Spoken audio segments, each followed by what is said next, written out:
right. This is the American YAWP, Chapter 4, Colonial Society. So, in this chapter, we're sticking with the colonial period. And if we had to put a concrete date on that, it is 1607 to 1776. 1776 being the year of the Declaration of Independence. So, we're still pre American Revolution. And what this chapter is really emphasizing is looking at the way in which everyday people experienced living in the colonies pre American Revolution. And so when we think about society, typically this is a focus on everyday people. A lot of history is about, the presidents and the rulers and the kings and the governors and the wars and the laws. That kind of gains most of the focus. But this chapter is trying to do something a little bit different and just focus a little bit more so on the social side of it. Sometimes we call this social history. Social history is an emphasis on the way that everyday people lived. So we can see that in a couple of images that are presented by our text. We have a couple of portraits of colonial families, including, husbands, wives, children, grandparents, etc., etc. So, section two focuses on trade and the way in which trade and the economy impacted kind of everyday colonists. So, it's said that in the years leading up to the American Revolution, that the colonists experienced a quote unquote consumer revolution. And this is simply that colonists increasingly purchased goods from Europe, specifically imports, right? Imported stuff. And many of these things were luxuries, right? Or at least what were considered luxuries in the past. So uh, there was a lot more importation of manufactured goods coming from Europe, and this further solidified the economic relationship between the colonies and the mother country. So, if you recall, we mentioned earlier that for the most part during the colonial era, raw materials were produced in the colonies, and then what the mother country produced was manufactured goods, and these would be sent back to the colonies. So, for some, an increased standard of living, but also with the increased amount of trade, also comes the facilitation of things like ideas and technology and culture like that. It's also to say that in terms of the economy, that the colonists traded a lot or were very well connected with the mother country in Britain, but not so connected with themselves. And that was really because of a lack of currency in the colonies. So we might say about currency is that the colonists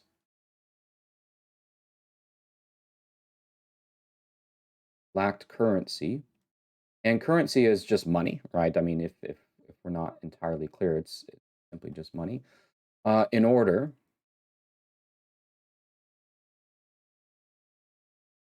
to trade with one another. And really, when you look at like the economic orientation of the colonies, they're not really connected to each other. It's not as if Virginia is trading with Massachusetts all that much. It's that Virginia is trading with Britain, and then Britain trades with Massachusetts. And part of that is because there really isn't a uniform currency or money that all the colonists can use in order to exchange with each other. And so the colonists had to use all sorts of different things as currency when they did attempt to trade. And so we have a couple of examples here, four examples of the types of currencies that the colonists use. The first one is wampum. And if you remember wampum, these were pretty much shelled beads that were used by the Native Americans. And so colonists adopted this as a way to trade, right, and use currency. Also, rather common was commodity money. And commodity money was a type of currency that was based off of something like a raw material. So, for example, a good example of commodity money was tobacco in Virginia. And essentially, what you'd be given is like a note, and you could use that note and redeem it for a certain amount of tobacco. So, the currency was based off of some sort of trade good, tobacco in Virginia probably being the most commonly used. The colonists tried to use paper money, right, to print it themselves, but paper money does have some drawbacks. Um, there are not there are certain people or certain traders that are maybe not willing to accept, and are there willing to accept paper money, believing that it may not be as valuable, easily counterfeitable. Paper money is, and especially for the British, they don't want paper money, right? They want something that's a little bit more rare or scarce or something like that. And the last way was credit. And if you're not familiar with credit, credit is buy now, pay later. And if you're thinking to yourself, oh my gosh, look at all these different types of currencies, right? That's kind of the point, is that there was no uniform currency. And so trade and exchange between the colonies was very, very limited for that reason. And this economic somewhat dependency of the New World or the colonists to the mother country maintained that relationship. Now, one of the features that we will talk about in some later sections is the way in which the British try to regulate the economy. And oftentimes they regulate the economy in a way that benefits them, but does not benefit the colonists. And this becomes reason for agitation leading up in the American Revolution. So, for example, the British Parliament passed a series of currency acts in 1751 and 1763. And essentially, what this did was it banned the use of paper money. And of course, for the British, they wanted to ban paper money because um, they didn't want to be paid in useless paper. So we might say that, for the British wanted some sort of hard currency.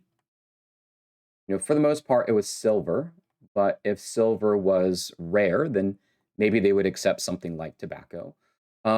But the banning of paper money, this hurt colonial trade,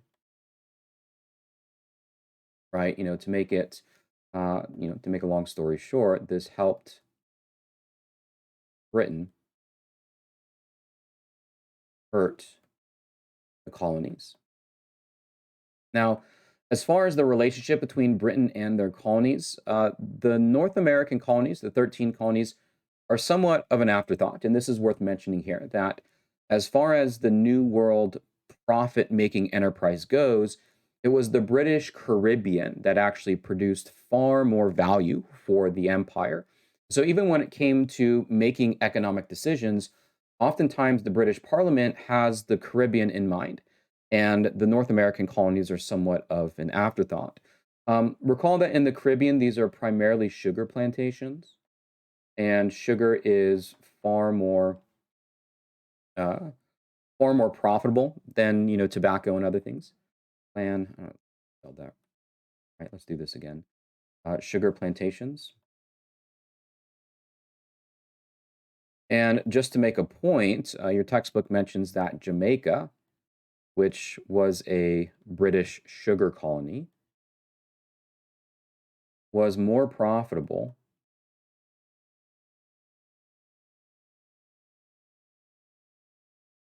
than all the colonies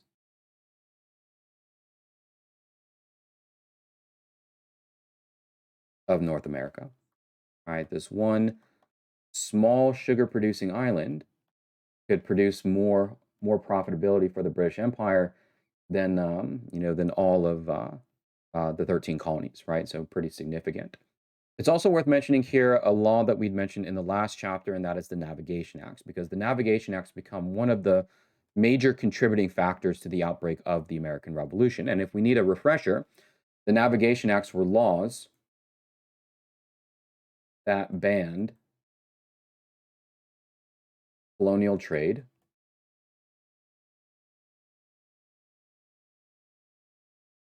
with other countries. And we'll also just make a note here. We'll say one of the long-term causes of the American Revolution. And we will mention three long term causes. These are things that have been going on for decades leading up to the revolution. And the Navigation Acts, recall that these were passed around, the 1660s to 1680, around that time period. So for a very long time, the British had restricted who the colonists could and could not trade with. And if you're in the colonies, you just want to make money with whoever's going to give you the best price. And so this kind of resentment builds up. In fact, it's not just resentment, but the colonists more or less just ignore many of these laws. First, one point we can make is that recall that when the British do pass certain economic policies, they do have the Caribbean in mind. So when the Navigation Acts were passed, it's not as if the 13 colonies of North America were kind of the immediate priority. But also, the colonists simply just don't follow these laws. Now, it's kind of it's sort of two sides to the same coin because yes, the colonists break the laws, but the British also don't really enforce the laws all that well. We might just say about smuggling, smuggling is illegal trade. And we'll say the colonists continued to smuggle, and the British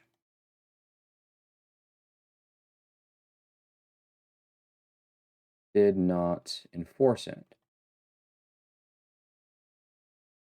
Now, the problems start to arise. So, insofar as the British are not willing to enforce it, and insofar as the colonists are still willing to break the law, there's not really a problem there, right? It's kind of like that saying, what you don't know can't hurt you. And the British were simply just not aware of the degree of smuggling that was taking place in North America.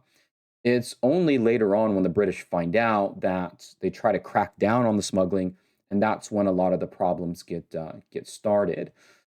This chapter does also mention, just as a heads up, it does also mention a couple of other economic measures that the British do pass in this colonial period, but these are things that do get covered in a later chapter because they do end up being causes of the American Revolution. But I'll just go ahead and sort of list a couple of things here.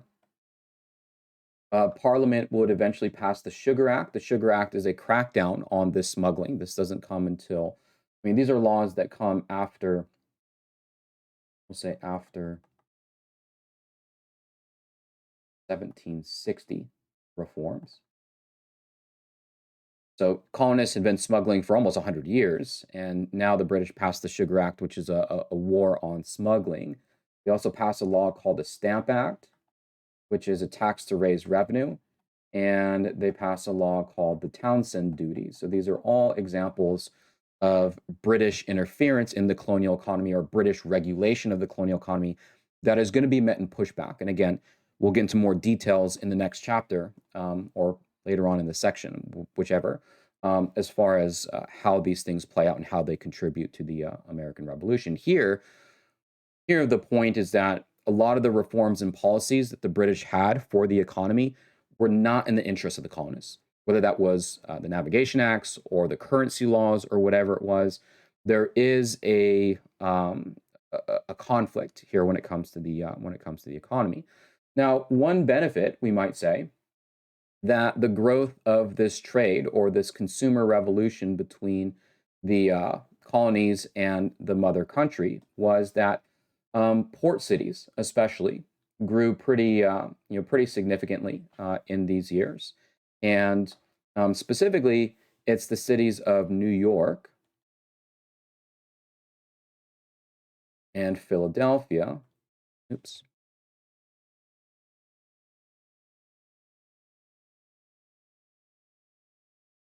Which become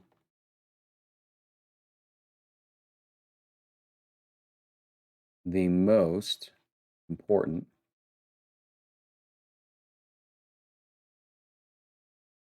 cities in the colonies.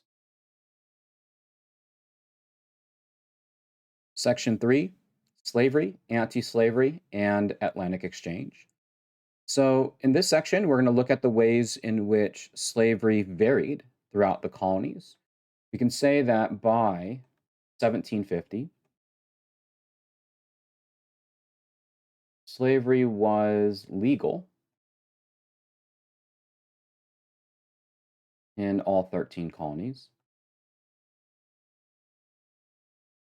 but differed. So we'll get a sense for the way in which the institution differed from region to region. First, in Virginia, and Virginia is the oldest colony. In some sense, Virginia or around the Chesapeake Bay, if we include Maryland as well, this was in some sense the center of of slavery in the North American colonies, and in Virginia and Maryland, tobacco. We might say just the main cash crop in Virginia and Maryland. We know from an earlier section that 1619, the first enslaved Africans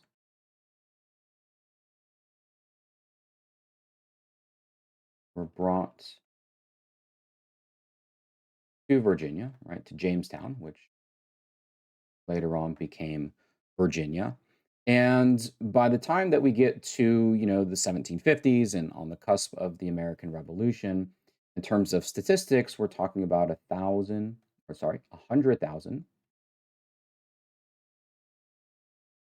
enslaved Africans, which is about 40% of the total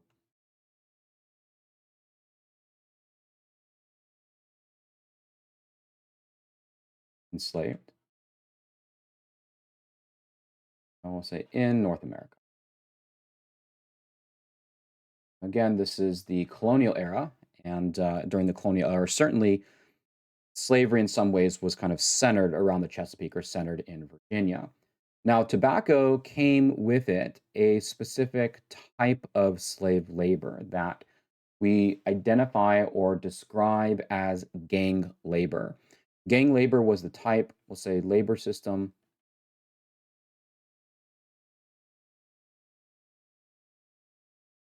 found uh, on tobacco plantations.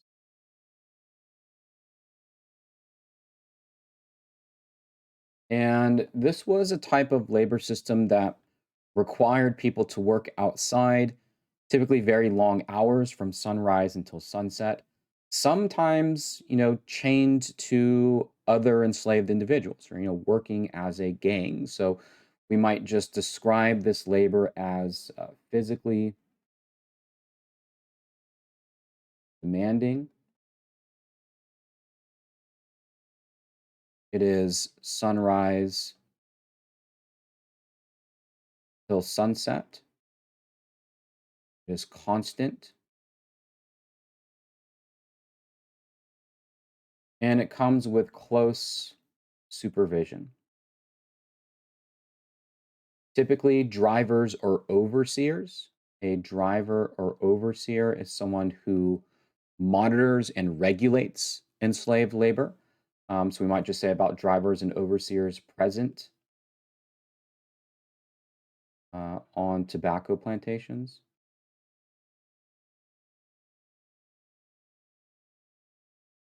And they were the ones who were responsible for close supervision. So, a type of slave labor that is working out in the fields, it's constant, very close supervision, sometimes working with other individual people. I would say that this type of slavery that existed on the tobacco plantations is kind of the one that we're portrayed with in popular culture, right? This kind of aligns with what our preconceived notions about slavery is. So, physically demanding, constant, very close supervision. This is what we find in places like Virginia and Maryland that grow tobacco. Now, as time went on, governing bodies like the House of Burgesses and the enslaving class passed further laws and further slave codes that would continue to restrict and regulate the institution. By this point, by 1660s to about 1680s, slavery had become both racial and inheritable, meaning that the status or condition of slavery was passed down through the mother's bloodline. So if you were born to an enslaved woman, you were also enslaved. But these further laws, these other slave codes that were passed just continued to create a system that was further oppressive and restrictive. And so there are a couple of examples that your textbook provides, but we'll go ahead and just list two of them here of kind of what these new laws mean. One is that enslaved laborers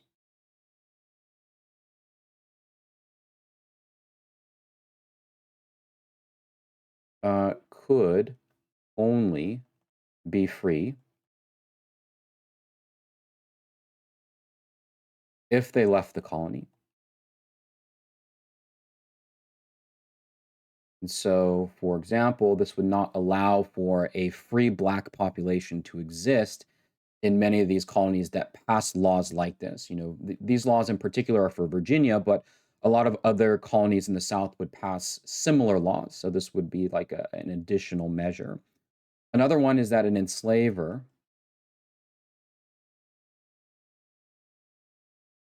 could not be convicted for the murder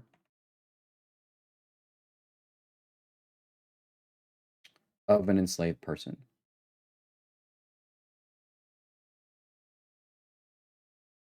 So essentially, the law would not recognize the murder of an enslaved individual by an enslaver. And just a quick note on language here, if you are a little bit confused, enslaver just refers to slave owner or master, and enslaved one is a little bit more clear, but enslaved, sometimes they use person or laborer is just a slave. Right? So if there's any confusion about that terminology, I know the two words enslaver and enslaved, they sound similar, so they can be sometimes a little bit confusing. So there were also other additional laws that essentially gave legal protection to enslavers to beat or mutilate or physically harm enslaved individuals.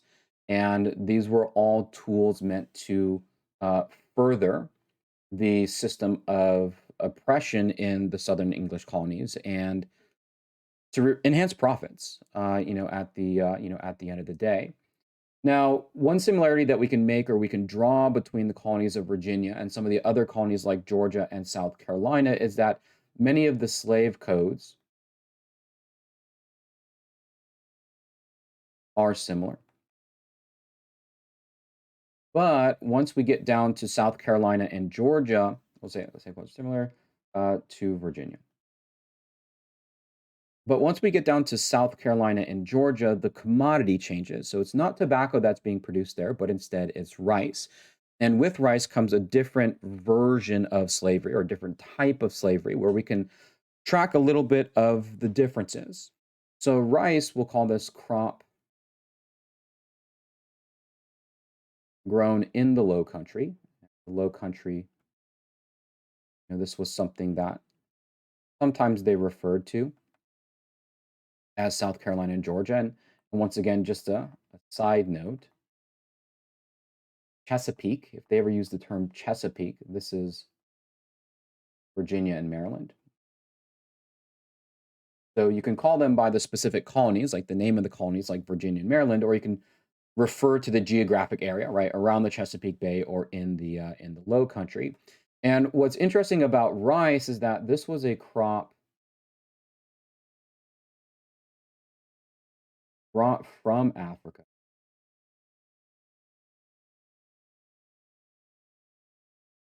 which required the skills of an enslaved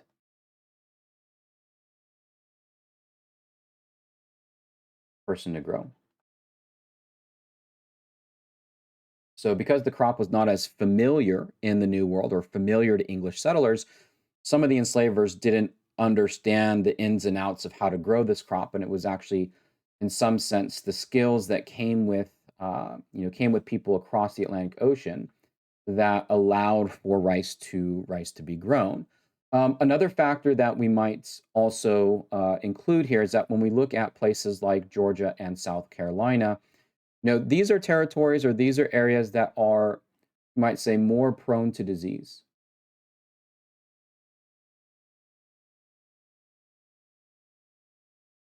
Especially the rice plantations, they have a lot of water, they're kind of swampy.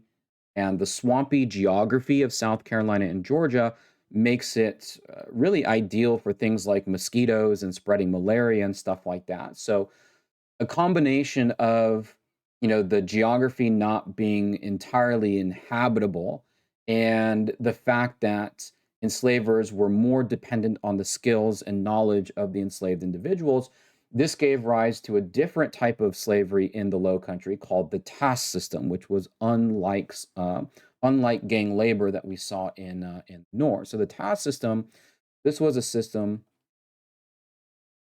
where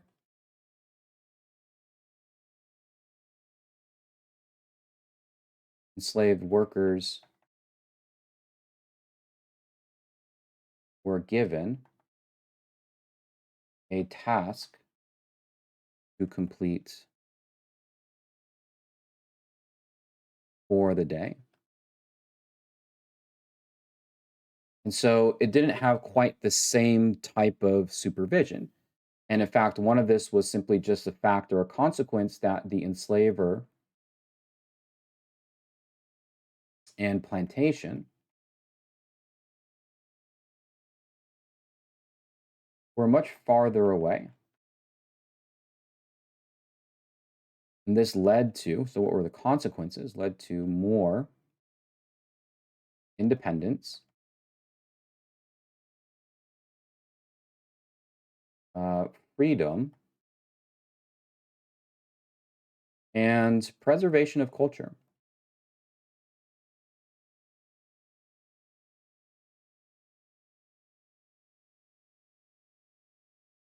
for enslaved people. So it was still slavery. All of the slave codes that protected enslavers from, physically punishing or even murdering enslaved individuals still applied, but because there was more distance between, the enslaver and the actual rice plantation, it meant that under the system, again, there was a little bit more independence in the day-to-day life, and a little bit more freedom. And because there was also distance, there was less maybe cultural assimilation, and so certain African traditions like the language of Gullah, which we talked about in a previous section. This was a African language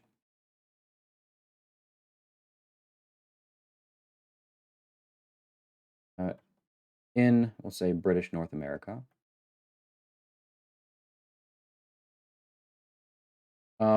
Things like, not just language, but other traditional African practices could survive a lot more effectively in the low country because of this, maybe a little bit more of a hands-off approach, right? African language in British North America, right? That survived. Where if you go up north to the tobacco plantations in the Chesapeake, the enslaver and the plantations are very close together. There's always a constant presence of a driver or overseer that is managing the minute by minute, hour by hour work schedule going up there. Whereas in the low country, it's a little bit different. Again, similarities being things like the laws. Now, one thing that is also present in the experience of enslaved individuals in the Americas and really everywhere is resistance. And resistance to the institution of slavery comes in many different forms. Here in this section, we're given an example of violent rebellion, which is in fact one of the more, I would say, rare instances or rare ways of resisting. In fact, in North America, running away, for example, was much more common, and especially when compared to the sugar plantations of the Caribbean, violent rebellions tend to be less common. But the Stono Rebellion that occurred in South Carolina, this was 1739. does give us an example of how enslaved individuals fought for their freedom. The Stono Rebellion was when 80 enslaved people set out for Spanish Florida. And if you recall, Spanish Florida, the Spanish had offered sanctuary to any enslaved individual that was willing to or could escape there, as long as they became Catholic and fought for the Spanish military. And so, what had existed in Florida at that time, mostly as a result of runaways who had managed to make it there before 1739, was Fort Mosse or Fort Mose. This was a free black settlement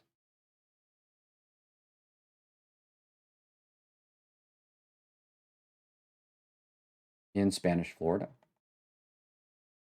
So that was the destination for those that were part of the Stono Rebellion. The Stono Rebellion failed, and those who had participated in it had been caught. So we'll say participants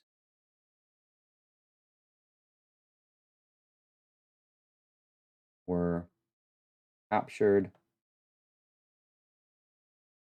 killed by the militia, executed, or sold. In fact, the Stono Rebellion is the deadliest or bloodiest slave rebellion in the British colonies prior to the outbreak of the American Revolution. And again, does provide us an example in the ways in which enslaved individuals, in this case, physically fought for their freedom. This Spanish English rivalry, this was one way. Why would the Spanish offer um, people who had successfully escaped and gotten to Florida? Why would they offer them freedom? This was part of the larger geopolitical rivalry between England and Spain. This was a way for the Spanish to help undermine the English colonies. It's interesting to note that I believe Fort Mosse is the oldest free black settlement in the Americas, giving us a reminder that even though we're focusing on the English colonies here, that the Spanish do have a presence in North America, and in some ways is much older than the English.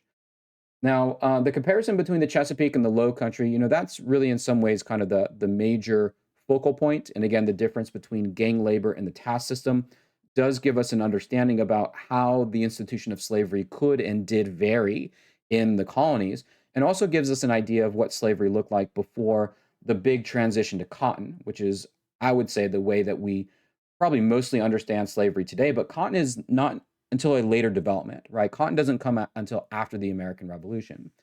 There's one more place that we're going to talk about here, we're going to mention, and that is New York City.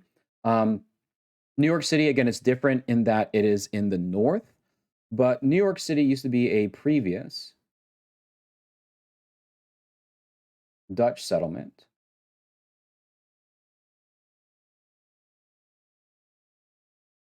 And somewhat of a trading hub for enslaved people. So, typically when we think about the colonial era in terms of cities, Charleston, South Carolina is kind of the major city in which the most number of enslaved individuals are in one area. Now, we said earlier that Virginia was like the center of slavery. That is true. But in Virginia, those enslaved people are on plantations, so they're all spread out.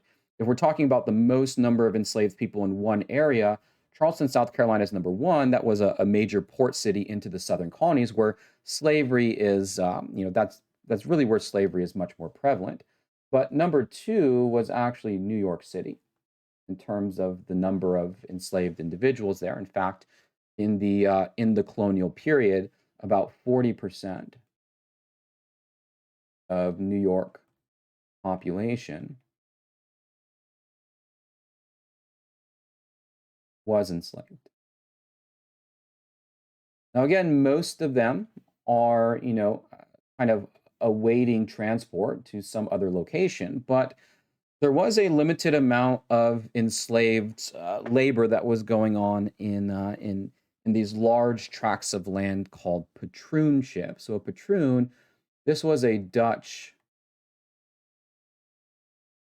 tract of land. If you recall, the Dutch were trying to get people to move to at the time, New Netherland. And one way that they tried to do that was by handing out these giant tracts of land. And so, for the Dutch people who did obtain those patroons, they sometimes did use enslaved labor to actually, physically provide work as opposed to simply just serving as a trading hut. So we'll say Dutch tracts of land that used enslaved labor.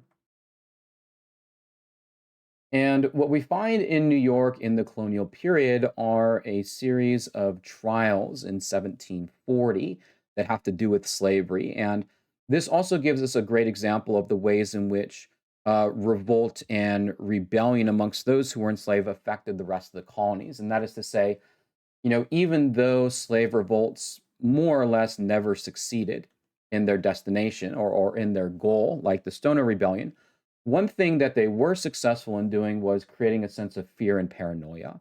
And it's much more the fear of revolt that motivates the enslaving class, more so than the actual, success or failure of the revolt itself. And what happened in New York City was a perfect example. Here we have a city that has a large enslaved population. So the threat of a revolt is certainly high here. We have a city that also in New York is relatively pluralistic, right? There's a lot of other people there, including Spanish Catholic missionaries that the English kind of look at side eyed with suspicion. Um, this is just 2 years after the Stono Rebellion, so everybody is afraid of the reality of something like a violent uprising happening. And in 1741, for fear, oops, there had actually been a slave revolt that had taken place in New York a couple years earlier, or a couple decades earlier, I should say. For fear of a slave revolt, what is it? 32 black men and 5 white men were executed. Executed. And once again, the point here is that, or one of the points here is that, revolts, though not usually successful,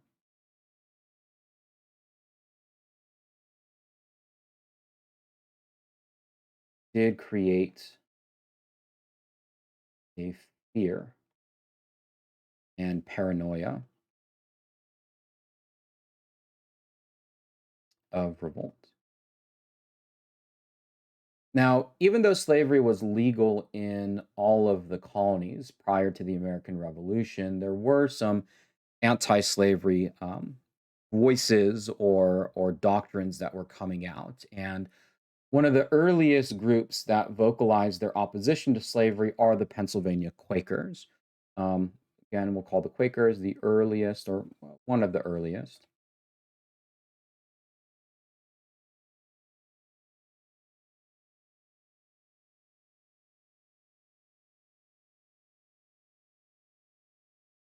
Trying to spell here. Earliest.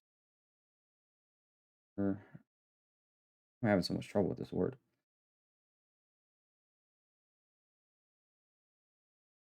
So, one of the earliest groups to, we'll say, publish anti-slavery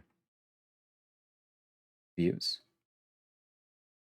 And although not enough to have slavery explicitly prohibited in a place like Pennsylvania, they do begin to make some serious changes within their church. And remember, this is a combination of the Quakers believe sort of in a sense of spiritual equality.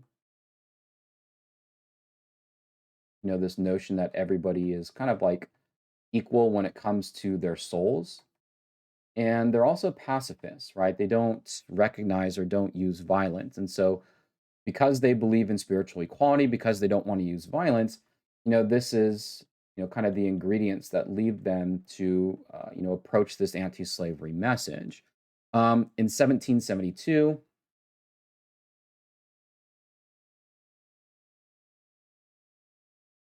enslavers, right, those who enslaved another individual, were expelled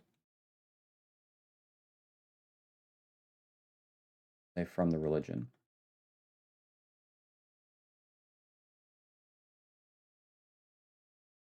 Now, in New England, even though slavery was legal there, for the most part, slavery was limited slash non-existent,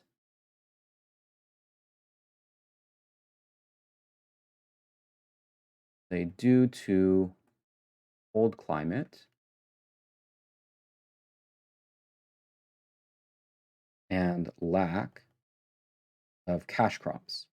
Their textbook makes the point that slavery didn't exist in New England not for any moral reasons or political reasons, but it had to do more with the viability of and the profitability of having something like a large scale economic enterprise, right? It was simply just too cold to grow tobacco, to grow sugar, to grow rice. Section 4, pursuing political, religious, and individual freedom. So this section looks a little bit more at the political side, and it actually makes quite a distinction between the way that politics were thought in the rest of the British Empire as compared to the colonies. There's some unique political attributes that the colonies have that differentiate them from the rest of the British Empire. So, for example, when it came to democracy and the amount of participation that people had in the government, democracy will say was more present in the colonies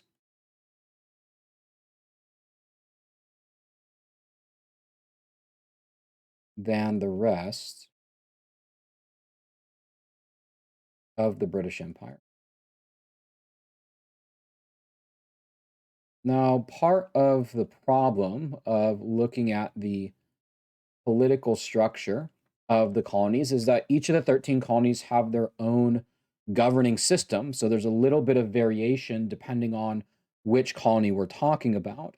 But we're going to try and make some broad generalizations about the political structure, kind of in all the colonies, just to sort of simplify it. So the colonies pretty much came in three different categories or three different types. There were the provincial colonies, these were also the royal colonies. And in these colonies, the crown, according to the British monarch, had more control. All right, so example, the were governors were chosen by the crown. And the governor is a political position in the colonies, governor of Massachusetts or actually, governor of New Hampshire, governor of New York, Virginia. These were all provincial colonies. Governors were chosen by the crown. So a little bit tighter control as far as these colonies are concerned. Then there were proprietary colonies, which were very much similar to the provincial colonies, but instead it's that the proprietor or the owner of the colony. Again, when you think about or you see the term proprietary colony, this should invoke property. So these were the colonies that were like given to people as gifts. So, for example, William Penn in Pennsylvania. So these are colonies in which individual people, not the crown, pretty much like own them essentially. So the owner or the proprietary or the proprietor of the colony will just say had more power, right? So, for example, when choosing the governor, whereas the crown chose the governor in provincial colonies, in proprietary colonies, the owner or proprietor of the colony could have a little bit more say, a little bit more political. The last type of colony were the charter colonies, and these were typically more complex politically. So more kind of moving parts as far as that these were concerned. But here we find that governors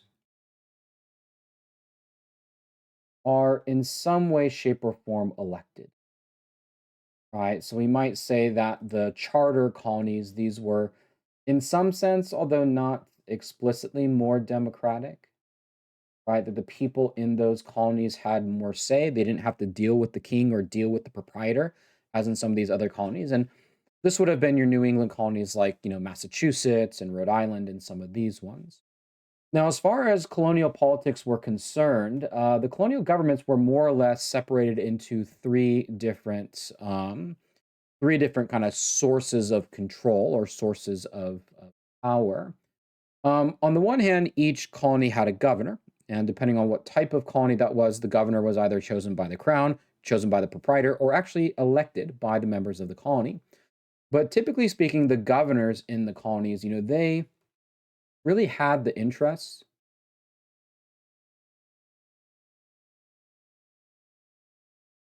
of the empire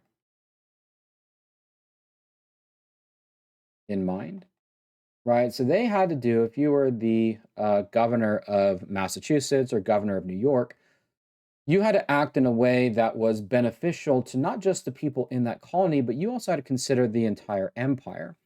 Now, working closely alongside the governor were the councils, or yeah, councils, and this is more like we'll say, the inner circle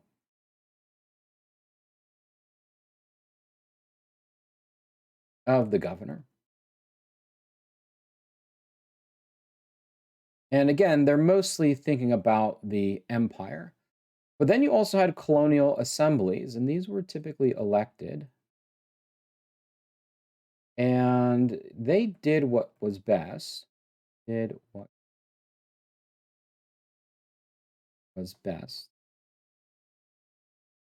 for the colonies. The colonial assemblies, they were much more involved in kind of the, passing laws, taxes, sort of day to day right? So inside the colony, intercolonial matters,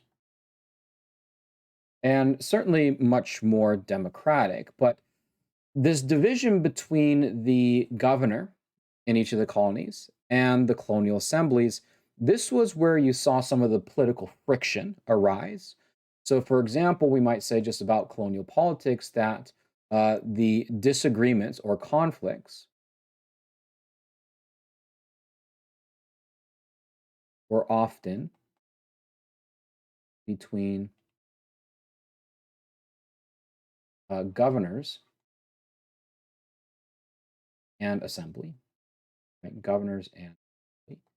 And, depending on what colony and what the purpose of the colony was, governors and assemblies, they could be on the same page in some instances. So, for example, if we look at, the colonies of the South, both the governors and the assemblies, right, the plantation owners and the governor, they're both looking to make money. And as far as the Southern colonies make money, then generally there tends to be more harmony between the two sides.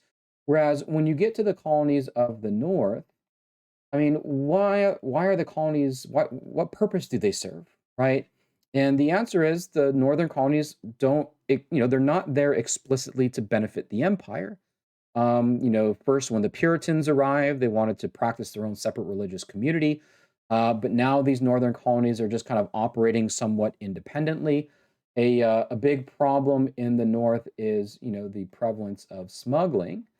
So because the governors and the assemblies, they're not on the same page in the northern colonies, this is where you get more conflict, right? Political conflict.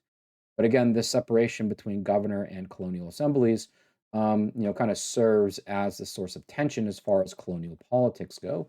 The assemblies represent the colonists, the governors represent the empire. Now, as far as the way that colonists perceive themselves, an important thing that we mentioned earlier was that the colonies were more democratic. And so, for that reason, the colonists felt more invested in their local politics. We'll just make a sort of a side note here. Colonial participation in government made them, I'll say, feel more invested. Right? Feel more invested. I mean, it wasn't just that they felt more invested; they actually were more invested. And so, broadly speaking, the colonists shared some similar ideas when it came to the relationship between the citizenry and the government. One was this notion of civic duty, and this is the idea that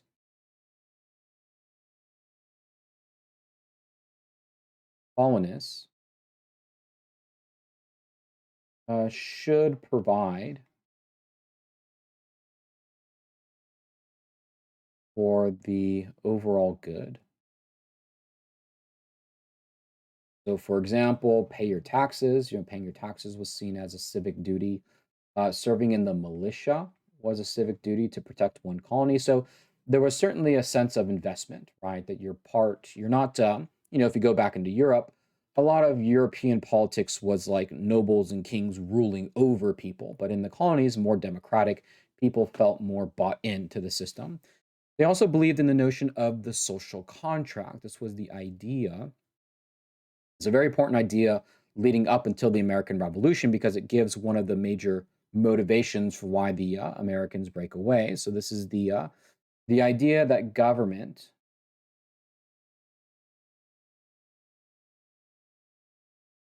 was put in place. By put in place, we sort of mean the source of authority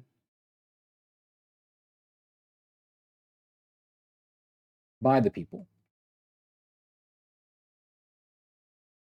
What gives government the powers that it has? Well, at the end of the day, if you believe in the social contract, it is the people.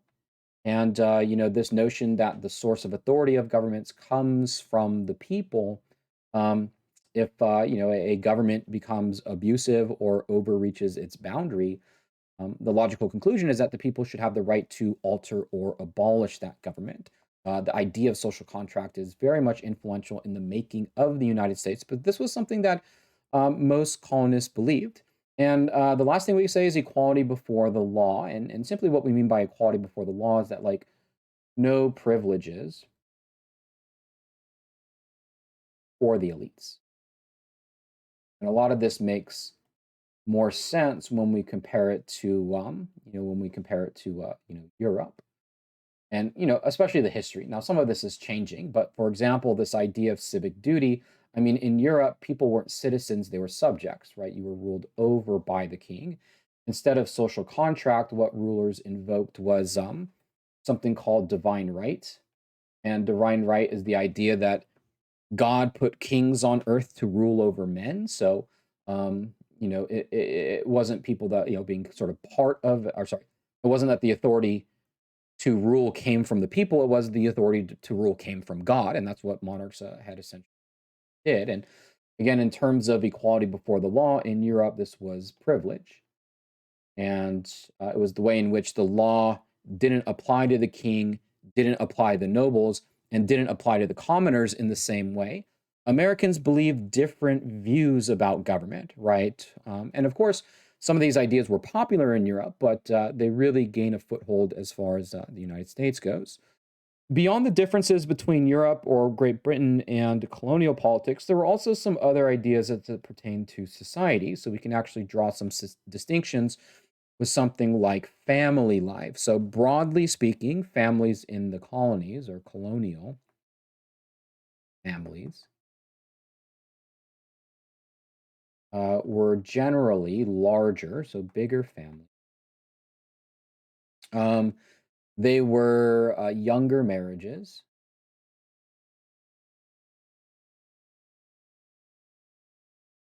and more of, we'll say, relationships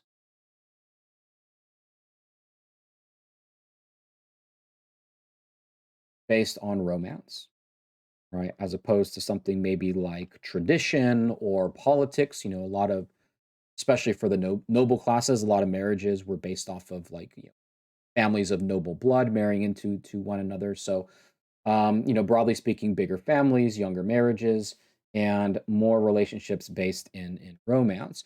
One thing that was similar, though, was the practice of coverture, and coverture refers to the legal status of women. And colonial society very much continued to reflect the political and economic oppression when it came to women in society. So, coverture we can largely define as this is the practice, legal practice, applies to the law, legal practice by which husbands represented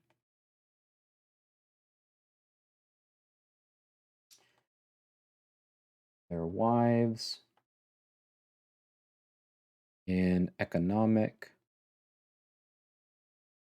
and legal matters. So the law did not recognize, especially married women, as being, kind of their own individualistic self.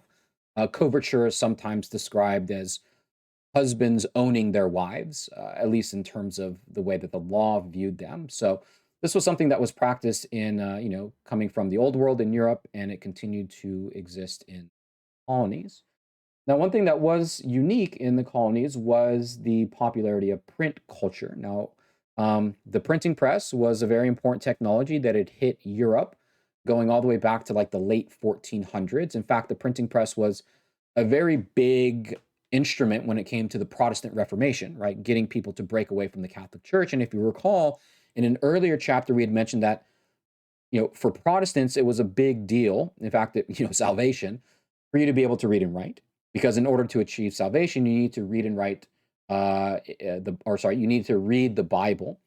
Um, Print culture really flourishes in the colonies. In fact, so much so that you might call the 13 colonies one of the most literate places on the earth. So print culture, this will help spread ideas in the colonies. And, kind of what this is foreshadowing is ideas related to the revolution. Broadly speaking, the North more literate, and we can think about colonies like Massachusetts and the Puritans, because Northerners had come for religious reasons, because they were Protestants, meant that they really emphasized literature and reading, right? Very important to be able to read. Whereas in the South, because most of that was about making money, they didn't care about religion as much. There was a, a lesser degree of literacy in those regions. But in totality, the English colonies were, again, one of the more literate places on planet Earth as a consequence of this. Pennsylvania grew to be not only one of the most important cities in the colonies, but really a center for this print culture. Pennsylvania, specifically Philadelphia, city of Philadelphia,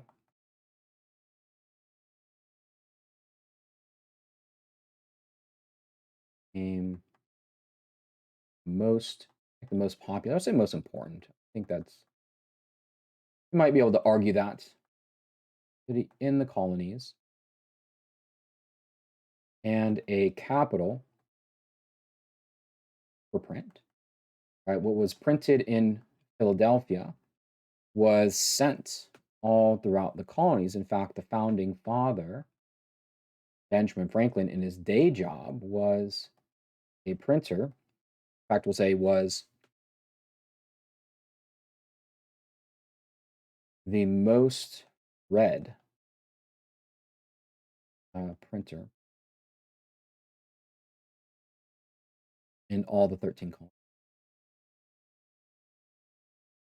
And Benjamin Franklin, when he was born a Puritan. And at a very young age, he moved away from the Puritan church. Remember, we talked about the ways in which the Puritans were very strict with their religion. He moved to Philadelphia and opened up his newspaper. And, in terms of his day job, Benjamin Franklin was a newspaper printer. And his newspaper, the Pennsylvania Gazette, became the most widely read newspaper in all the 13 colonies. Franklin, leading up to the American Revolution, is the most influential person and most well-known person in all the 13 colonies. And we have a quote here that reveals the powerful impact that printing had. This is coming from William Berkeley, the governor of Virginia during Bacon's Rebellion. And he says, quote, "I thank God there are no free schools nor printing, for learning has brought disobedience and heresy, and printing has divulged them." So William Berkeley, a man in position of power, understood and recognized the power that print had, especially in kind of challenging traditional institutions. So we might think about the popularity of print culture and the popularity of, or just the prevalence of literacy as being one of the conditions that allow for the ideas related to the American Revolution to fester, right? I sometimes say that the colonies were a sponge for a lot of radical ideas when they come from Europe across the Atlantic Ocean. Now, there's one last kind of important cultural and social transformation that they mention in the end of this chapter here, and that is something known as the Great Awakening. And the Great Awakening will identify this as the second long-term cause of the American Revolution. Earlier, we had identified, as far as long-term causes go, we had identified the economic, more or less restrictions, right? Things like the Navigation Acts, that, the fact that the British were trying to regulate the colonial economy for all of the years leading up to the American Revolution created tension, and that tension eventually, um, you know, uh, pushed the American Revolution further forward.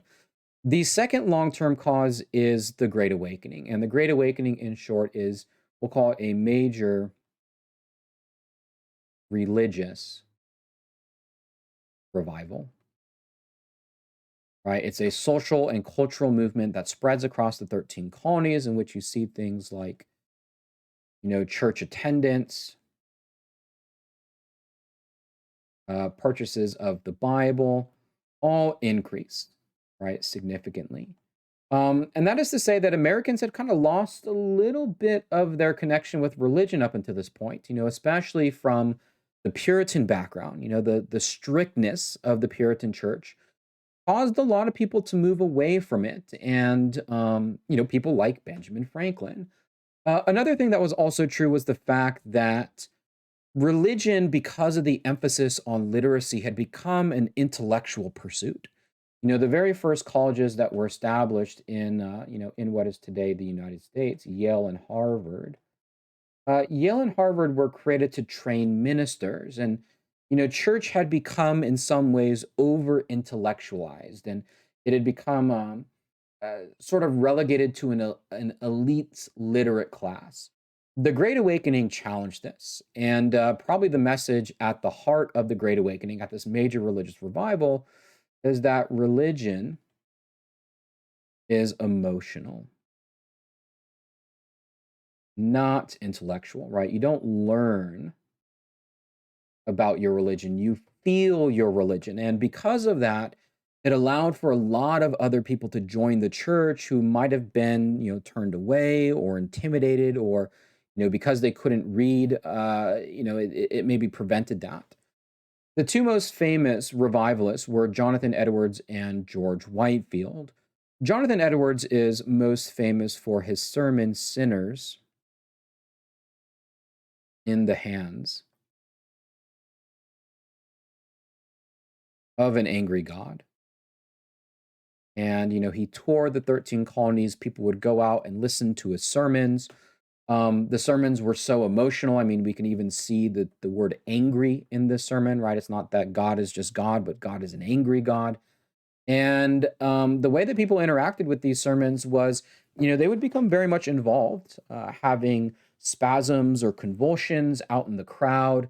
It was a way for not just a more diverse group of people to participate in religion. So, men, women, rich, poor, Anglo, German, Native American, right? Everyone was kind of welcome to these massive religious revivals. But it was, people felt more connected to it. And Edwards was one of the more famous preachers that toured the country and had thousands of people turn out. Whitefield was the most famous. right, most famous, and he was from England. Edwards was from the colonies, crowds of thousands of people. Even Benjamin Franklin, who had turned away from religion and had pretty much become essentially not quite an atheist, but certainly down that path. Even Benjamin Franklin was very much impressed by Whitefield's sermon, so gathered crowds of people. George Whitefield and Jonathan Edwards, they were the rock stars of the day. Instead of going to the Coachella Music Festival, you would go out and see a revival headlined by Edwards and Whitefield, and they were pretty significant in terms of social gatherings and whatnot.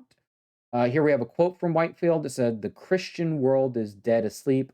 Nothing but a loud voice can awaken them out of it." George Whitefield. And he was going across the 13 colonies, awakening people from their quote unquote religious slumber. So the follow up question is, well, what the heck does this have to do with the American Revolution? Well, there are three definitive consequences that we can draw from the Great Awakening, and at least one of them is a very clear cause of the revolution. One is that it created a division in religion,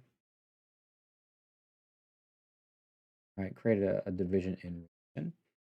And this division was between what they called the new lights versus the old lights.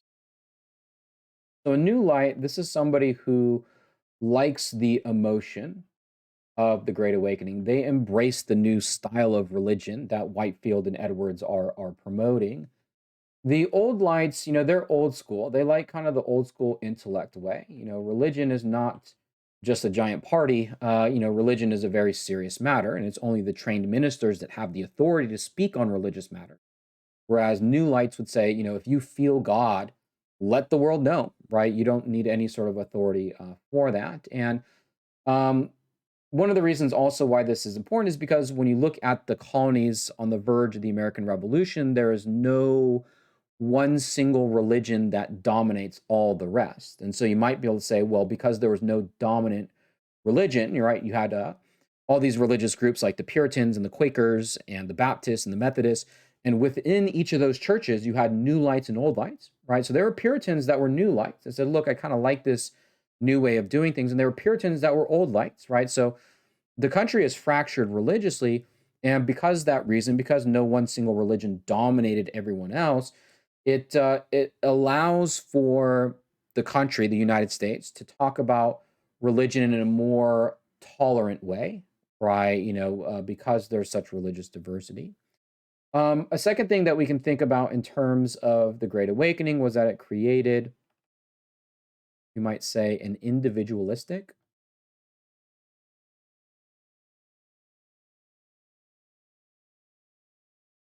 um, language, right? We'll just go ahead and say that created an individualistic language or or like kind of way of speaking.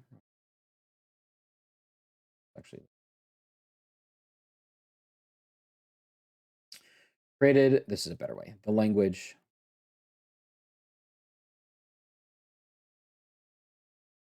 of individualism.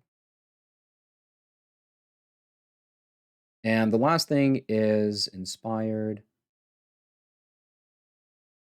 questioning of authority. I mean, one way to view the Great Awakening is to very much see this as a religious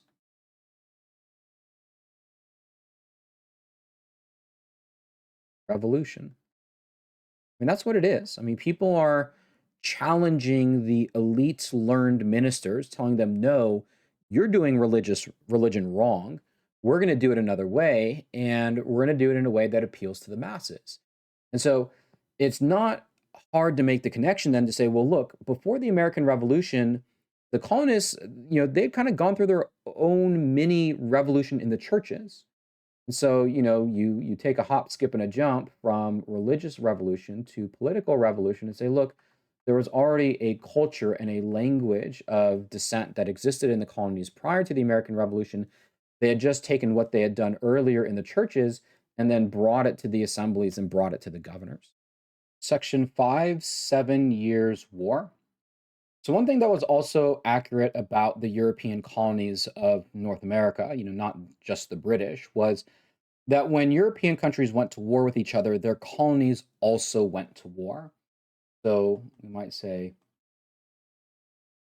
European wars were the same as colonial wars. Or not the same, but when war broke out between Britain and France in Europe, it meant that New France and the English colonies would also go to war. And in the years leading up to the American Revolution, warfare was very frequent. In fact, the British and the French, and therefore the British and French colonies, had gone to war for like at least half of all the years leading up to the eventual big one, which was the 7 Years' War. That was like the mother of all colonial conflicts. The 7 Years' War, also known as the French and Indian War in the colonies, was we'll call it a global conflict because in some ways it was a much bigger war between, excuse me, between Britain and France. That is fundamentally the two sides that are fighting. The reason why the colonists called it the French and Indian War, this will uh, term used by the colonists, is because from the perspective of the British, they were fighting against the French and against their Native American allies. And we know this from an earlier section where we talked about how the French had developed such strong and long lasting alliances. So, from the perspective of the British colonies, they're fighting against the French and against the Indians or against the Native Americans. Now, this is a war that is fought between or is fought in North America, right? North America is a battleground. And in fact, the war itself actually begins in North America, but it is fought in other areas. So the war also does involve Europe. And here we have not just Britain on one side, but they end up allying with nations like Prussia. On the side of France, they end up allying with nations like Austria and Russia. And so while war is being fought in places like Pennsylvania and Ohio, there's also a war that's going to be fought in Europe that devolves into a much, much bigger conflict. But it wasn't only the colonies in North America that were up for grabs. It was also the colonies in India. And in fact, the 7 Years' War is going to pave the way for British conquest of India. We can say that British defeat of France in India was specifically the Battle of and calling this Battle of Plessy or Battle of Plassey, paved the way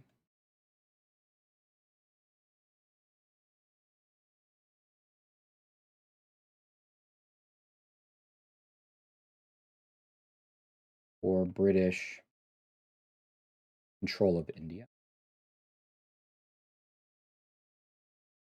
Again, the 7 Years' War, the French and Indian War. This is a bigger global conflict between the two colonial powers, Britain and France. Now, this was a war that initially, at least as far as North America goes, the early years, the French had success early in this conflict. However, when the British sent reinforcements, the tide of the war started to turn, and this was partially a result of the superiority of the British Navy. The British were by far the stronger naval power and had the ability to send reinforcements to the Americas and also cut off French reinforcements. And so there were a string of British victories that came that were reason for the colonists and the British to celebrate. Remember, they're on the same side. Um, French territories such as Louisbourg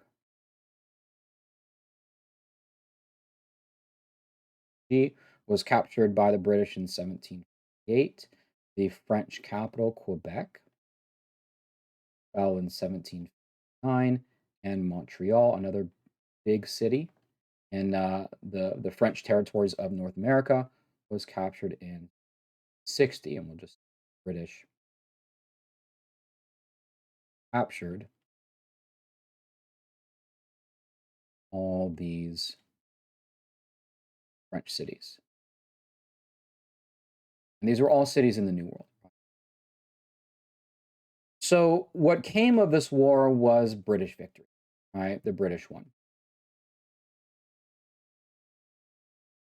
The Treaty of Paris of 1763. Now, do pay attention because there actually are going to be several treaties of Paris, two that come pretty soon here. So be sure that you pay attention to this date because the Treaty of Paris of 1763, that's the ending of the Seven Years' War.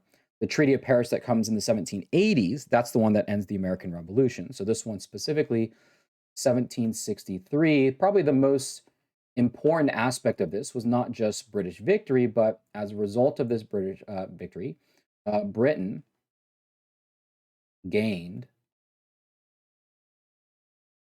all of France's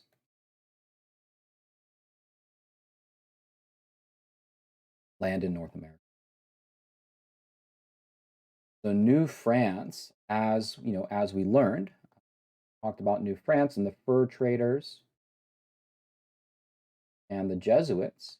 The French lost. They not only lost India, but they also lost the Americas. And we're talking primarily about Canada, right, where the British take control of that.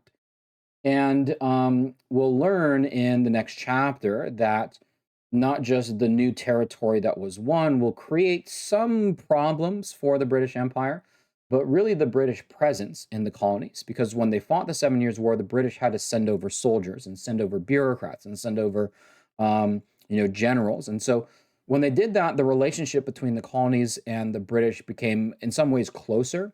But it also made the British realize that there were a lot of things that were lacking in the colonies. And it's after the Seven Years' War when the British try to change some of their relationship between the colonies and and the empire.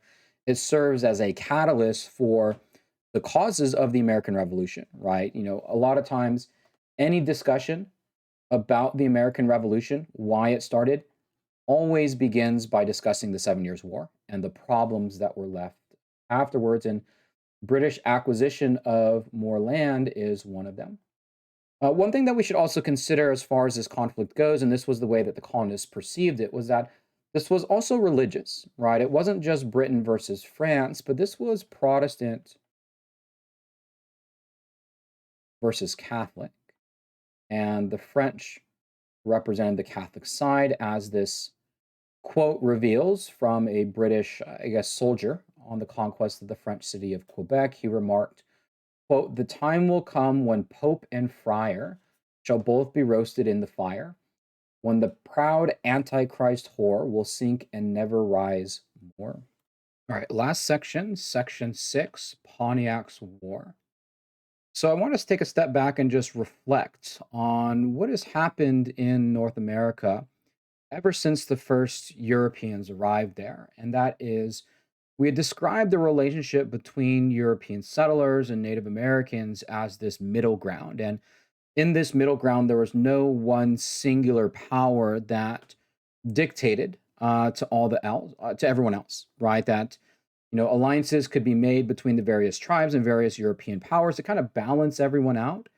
But as conflicts had progressed, this middle ground essentially disappears, and we see some familiar and maybe not so familiar, tribes that are listed here. And if we just recall from earlier events, we discussed the Pequot War, in which the Pequots were defeated in that conflict. Other tribes like the Wampanoag and the Narragansett, they were defeated in conflicts like King Philip's War. The Dutch were kicked out by the British. New Amsterdam became New York, and so now the Dutch were no longer present. For tribes that continued to, try to influence power, some of them were forced to create alliances. So, for example, groups like the Ottawa and the Ojibwe, especially after the Seven Years' War, these sides will have to seek out alliances with each other. Same thing with groups like the Shawnee, excuse me, and the Delaware. And finally, the sort of cherry on top was the Seven Years' War, which eliminated French influence from the region. And so, what does this all mean? Well, it means with fewer kind of competitors or rivals in the region, that the balance of power is not quite as even as it was before, and this quote unquote middle ground that existed, where neither or no power can really influence the rest, this disappears. And now, especially for groups like, and this is where this section talks about Pontiac's War, the prospect of groups like the Ottawa dealing exclusively with the British, whereas before maybe the Ottawas could go to the Dutch, they could go to the French and try to use that to counterbalance British power. Now the situation is much more dire. And in fact, Pontiac's War is partially inspired by this new reality. And the new reality is that the British, more so than anyone else, are exercising a tremendous amount of power in this region, and there's not a lot of others sort of potential alliances out there to potentially counterbalance that, especially even if we consider the difference between the British and the French here. So Pontiac's War was a war. It's going to be a war between, kind of cut to the chase. It's going to be between groups like the Ottawa and the Ojibwe versus the British. Pontiac's revolt started or got some of its influence from a Native American prophet, Neolin. And Neolin we'll call him a Native American prophet.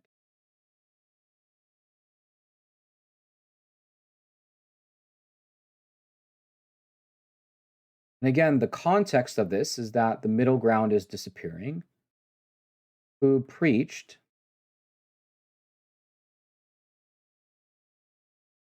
about uh, the quote unquote driving out of Europeans. Somewhat similar to the Pueblo revolt in Spain, any commodities or any sort of symbols of European power were, greatly, criticized. So alcohol, for example, returning to tradition. Neolin also called for unity among Native Americans to drive out Europeans and restore Native American rule of the region. We have a quote from Neolin. He says, "quote When comes it to that, what? When comes it, when comes it that ye permit the whites upon your lands, drive them out, make war upon them." And so part of this is a consequence not just of European power, but also the differences between French and British North America. Recall that the French, not only did they have, very kind of friendly relations, right, much more friendly than the English and the Spanish, for example, but also focused on trade and not land. The French that arrived, the fur traders, the Jesuits, they were never really there to stay like permanently. These fur traders, they wanted to build friendly relations with the Native Americans, make a bunch of money, but ultimately the French were going back home. The British, on the other hand, they intend to settle the land, right? They intend to use it. And because of the Seven Years' War, French North America no longer exists, and it's only British North America. And so this is reason for Pontiac and Ottawa. Let's make sure that I spell this correctly here. Ottawa. Native American leader.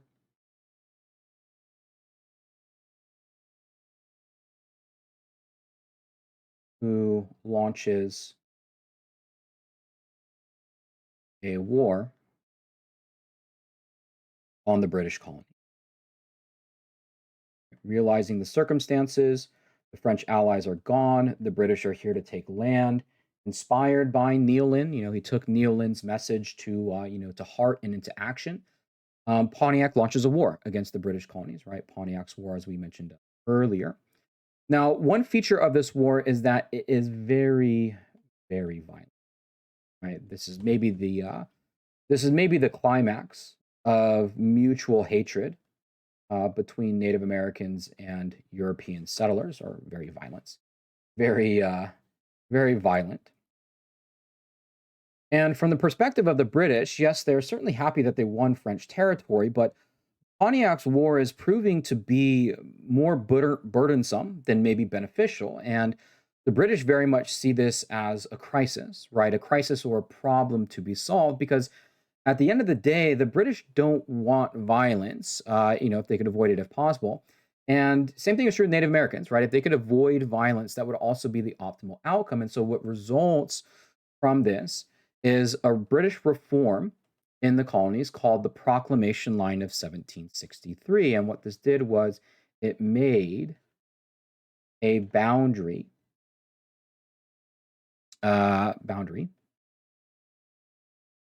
between, say, settlers and Native Americans. So it essentially laid out very clearly that there were certain territories considered Indian land and certain territories created for settler land. And there was a strict dividing line. Now, why did the British do this? Well, they wanted to stop the violence, and they figured if they could just separate both sides. This becomes a big, big problem, though, because a lot of the colonists want to settle in that land, and this is not welcomed by the colonists. And it's going to serve as a point of division between the colonies and Great Britain, ultimately heading towards the American Revolution. Now, there's a lot left to the story, but one of the reasons why the Seven Years' War caused some more animosity was because the British decided that they were going to kind of regulate the colonies a lot more stricter in terms of preventing them from going on lands that they had previously wanted. Now, what's fascinating about the story of the 13 colonies becoming the British Empire is just how unlikely that story is. The Seven Years' War was an opportunity for the colonies and the empire to unite together. And you might think conventional wisdom states that the colonies and the empire should be closer together than ever. And there are some ways in which that is true, but for the most part, the Seven Years' War, and especially the aftermath of the war, will only cause more problems. Now, here's one fascinating aspect of it. During the Seven Years' War, this provided an opportunity for the colonies to work together. Benjamin Franklin proposed a plan called the Albany Congress. This was a plan by Franklin for the 13 colonies to unite to fight against the French and Native Americans. Right? If there was ever a time for the colonies to come together, it surely was to fight against, Catholic France, who there was, the French and the English have been fighting wars with each other since the beginning of time, and the Native Americans, in which, one thing that all the colonies had in common was that they'd all gone to war with Native Americans in some way, shape, or form. So, what was the response by the colonies when Franklin, again, the most well respected and influential person in the colonies, he even went so far as to publish the following political cartoon, maybe the most famous political cartoon in American history, said to the colonies, look, join or die. Join together, fight the French, fight the Native Americans, or risk dying. The outcome was that the colonies rejected it, right? They rejected it. Again, this is coming roughly in the 1750s. So even the threat of, a longtime nemesis, the French, and even the threat of Native Americans, which the English colonists considered to be inferior and savages, that wasn't good enough for the colonies to agree to come together. Yet, the fascinating part is that fast forward only 20 years and the colonies are united. right? They do come together 20 years later, 1770. And not only are they united, they're united in fighting other English speaking Protestants, right? They're united in essentially a civil war. And so, next chapter, we'll talk about okay, how do we get from point A to point B? How do we go from the colonies rejecting unification in the French and Indian War and then embracing unification by 1770? And the proclamation line is one of those ingredients, right? It's one of those ingredients. But perhaps the most significant outcome of the Seven Years' War that leads us or gives us a bridge into the next chapter is the war was costly. Britain was left with a war debt. And the question was, who is to pay? And when the people in the British Parliament pass laws that say, well, the colonists have to pay for this war, that's when many of the problems start. And as this quote summarizes, Americans began began sensing a separate identity between these years, right? 1750 to 1770. In the letters from an American farmer, this quote says, quote, "What then is the American, this new man?" Question mark.